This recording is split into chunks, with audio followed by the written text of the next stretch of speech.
You turn off the light, pull the covers up, and instead of falling asleep, you start a whole conversation that never happened. Maybe you're finally saying the thing you didn't say earlier today. Maybe you're winning an argument you actually lost. Maybe you're living out a version of tomorrow that hasn't even happened yet, rehearsing every word, every reaction, every outcome. It looks like daydreaming, but it's actually your brain trying to finish something it never got to finish. By the end of this video, you'll understand why this isn't overthinking or immaturity or living in your head. It's a pattern your brain built for a very specific reason. And once you see it, you'll never look at your nighttime thoughts the same way again. First, let's get one thing clear. You are not broken. You are not childish. Your brain isn't malfunctioning at night. It's actually doing something quietly intelligent, even if it feels exhausting.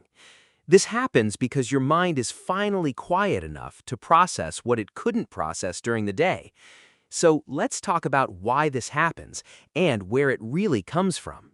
The first reason lives in unfinished emotional business. Think about the moments during your day where you wanted to say something and didn't. A comment that stung, a moment you froze, a conversation that ended too fast. Psychologists call this emotional residue, feelings that didn't get resolved in real time. At night, when there's nothing left to distract you, your brain reopens that file. It replays the scene, but this time, you get to control it. You say the perfect comeback. You set the boundary you didn't set. It feels like fantasy, but it's actually completion.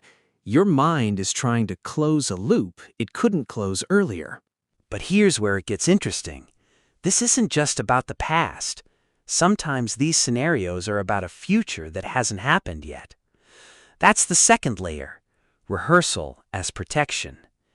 If you've ever imagined a hard conversation before it happens, running through every possible reaction, you're not being dramatic.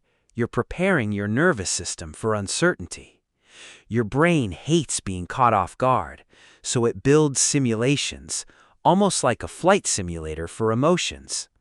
If you can imagine the worst version of tomorrow tonight, some part of you believes you'll be less shaken by it later. It's not anxiety for the sake of anxiety. It's your mind trying to make the unknown feel a little more survivable. There's another layer most people never notice, though, and it's less about fear and more about identity. Sometimes these imagined scenarios aren't about conflict at all. They're about who you wish you were, the version of you that's more confident, quicker with words, less afraid of being seen. When you imagine yourself handling a situation perfectly, you're not lying to yourself. You're rehearsing an identity you're still growing into. This is common in people who grew up needing to think before they spoke, who learned early that saying the wrong thing had consequences. So the mind practices in private, where it's safe, before it ever tries in public. And this is where everything changes, because these scenarios shift depending on where you are in life. As a teenager, this might have looked like imagining the perfect thing to say to someone you liked. In your 20s, it might turn into replaying awkward moments at work, trying to rewrite how you came across. Later, it can become imagining conversations with people from your past, the ones you never got closure with. The behavior doesn't disappear as you grow. It evolves with you, because the unfinished feelings simply change shape. But that's only half the story, because there's a bodily reason this happens specifically at night. During the day, your nervous system is busy. Input, decisions, noise, movement. At night, all of that fades, and your brain, now free of distraction, finally has room to process what it couldn't process earlier. This is why the scenarios feel more vivid, more emotional, sometimes more dramatic right before sleep. It's not that your mind is more active at night. It's that everything else finally got quiet enough for it to speak. Before we go further, if this is starting to feel familiar, you might want to stick around, because there's one insight coming up that reframes this entire behavior. So if you haven't already, consider subscribing, because we explore the mind like this every week. Now here's the part that changes everything.